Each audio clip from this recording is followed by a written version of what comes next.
Hi, welcome to our Homestead series. We hope this will be of enjoyment and informative. We don't know everything, we don't do everything perfect, but what we do know works for us. In these economic times, people have been talking about a back to the land movement or getting back to a more simple way of life. The transformation from the comforts of city dwelling and our modern way can be a little different going back to the homestead. I won't say complicated, but there are some things that some people should know. So I hope you enjoy this series. Thank you for watching.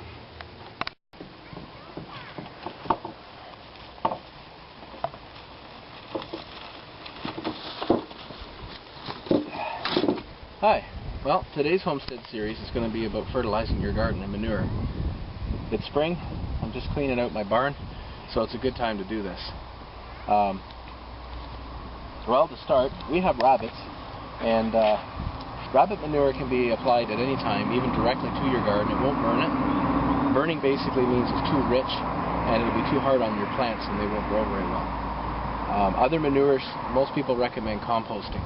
The reason for composting is it makes it so that it doesn't burn it, and also it has a good tendency to destroy all the weed seeds that are in it. So I'll come over here, I'll just show you how I spread our manure.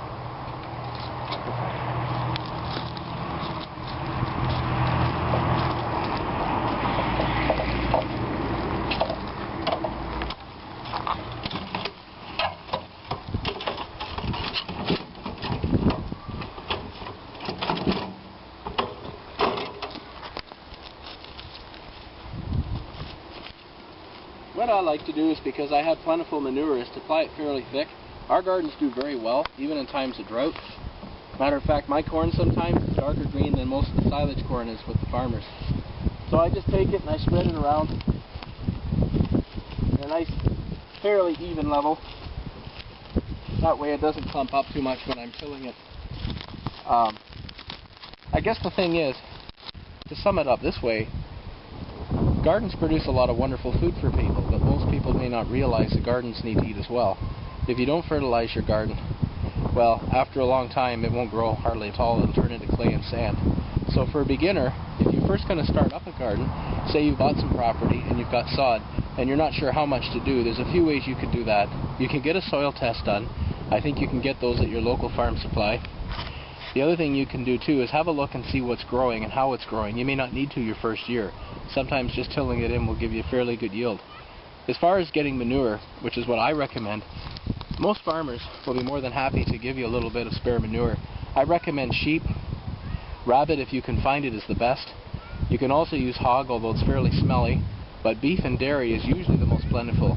But I do recommend composting it, or at least tilling it in the fall. If you are going to put fresh in the spring, till it in really good and try to wait as long as possible before you plant. As far as commercial fertilizers, my wife and I tend to stick to no spray organic. We're not into any of this genetic modified stuff. But if you do choose to use some, consult with your local farm dealer on that. Too much of it will can burn your crops too. The thing about commercial fertilizer too, though, is over time it does destroy a lot of the life in your soil. There's a lot of bacteria and a lot of different species in every square foot of soil, and these commercial fertilizers do have a tendency to destroy them. So over time you'll find that you'll be more and more reliant on those fertilizers just to get a crop. I recommend looking into there's a documentary on Cuba on this and how the farmers went from all their herbicides, pesticides, and commercial fertilizers back to organics. It's a good documentary to watch. I think it's called How Cuba Survived Peak Oil. The other thing my wife said too is sometimes with the fertilizers, read the package. Some of them have sewage sludge put into them too, so you may want to keep that in mind. And as far as manure goes too, you may want to just check with your municipal. If you're in a city or something, sometimes the odor can bring up problems. I wish it wouldn't, but some people are like that. So composting also, I think, will help with the odor too. Also too, my wife is reminding me, you can also buy manure in bags at your local feed supply too that's already pre-composted.